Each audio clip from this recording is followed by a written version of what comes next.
do you know this amazing location? Well, I grew up near here, and basically when we were kids we were driving bikes around here, doing sports, you know, and later on I used to use it for like recreation purposes, stuff like that. It's a really nice place, nature, and it's home of one of the biggest festivals around here, INMusic festival, which I attended also and work in some occasions. So basically that's it. It's a nice place for everything. You have a lot of things to do, beautiful nature, and it's basically my home. Quickly tell me about the tower behind you. The tower it's leftover of the festival. It was an installation built for festival purposes, and after that they decided to leave it here. So I think it looks nice here in this part.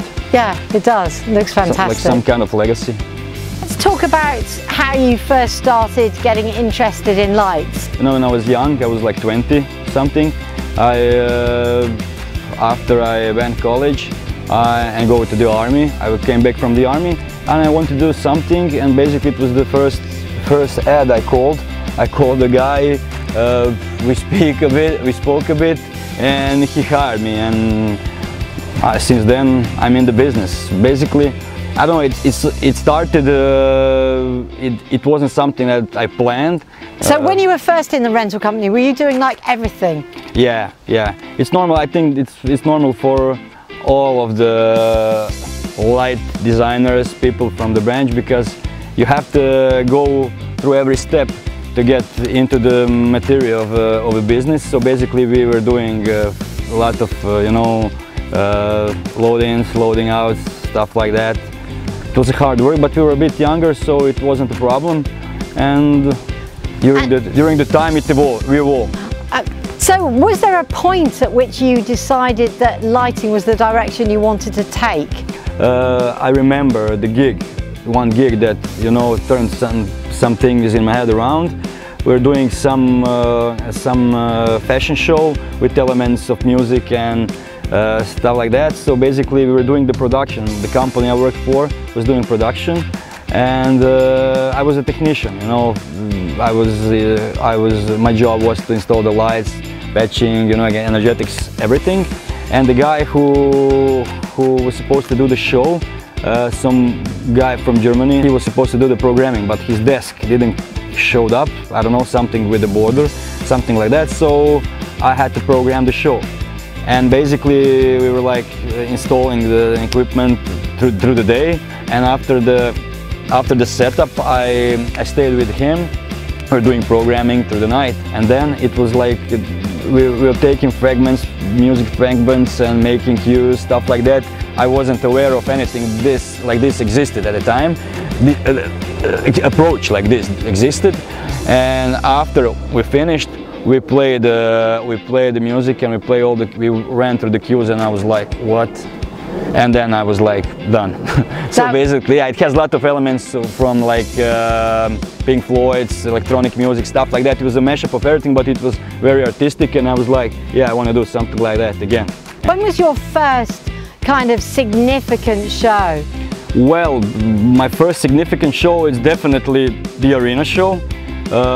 It was, you know, it's the point when you realize as a lighting designer that you're real professional, because, you know, the gig like this has the value of its own. So basically, yeah, my first arena probably is the most significant. It was here in Zagreb, and it was like, I think we can see it. It was here, the arena. It's over there. Oh, we can zoom yes, I can see the side of it. Yeah. It was here, yeah. We're doing some tour, I think it was for some kind of beer company, something like that. The setup wasn't something special, but, you know, we toured around Croatia. The tempo was, you know, brutal, because we were doing city by city with not so much time among the shows. But it was, you know, I was happy. Looking back over your lighting design career, like the last sort of 18, 20 years, are there any special moments that stand out?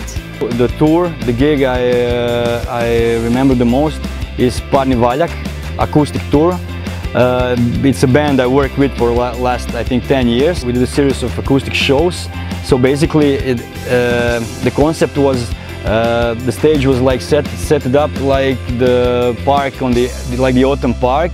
We had everything. We had like a lot of set elements, real benches. We had the phone booth. We had a lot of stuff, and it was more theatrical and then technically, let's say, boosted.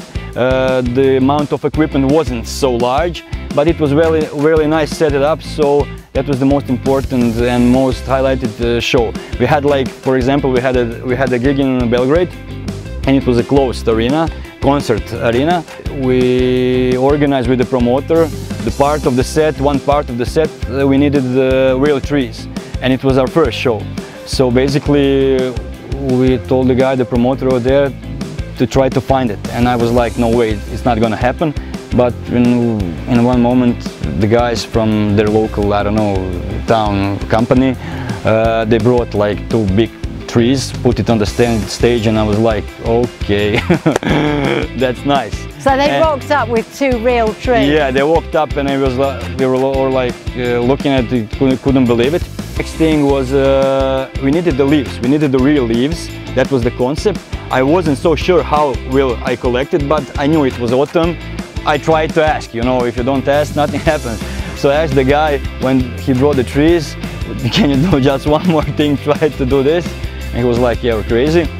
But after that, he managed to pull it off. So he brought another truck with like truck full of leaves in bin bags. I think it was like maybe 50 bags. It was crazy. It was a truck full of leaves. They collected on the streets of Belgrade. When we tear the bags, we flooded the stage with the leaves, with the real leaves. And when I took a couple of steps back, turned the lights on, it looked really amazing. So after the show, we took the leaves with us for the rest of the tour. So we brought the leaves to Slovenia, to Croatia, to all over the region. I know that you've actually been quite busy during the pandemic period, haven't you? You've started your own company for the first time, yeah. 21 Productions. Tell me a bit about that. Well, yeah, since the pandemic began, everything stopped, and people somehow get a time to think about stuff. I was thinking a lot about my past, future, and work, and the things how I would want them to be. And basically I haven't had a lot of time to think during the last, I don't know how many years, because I was busy all the time.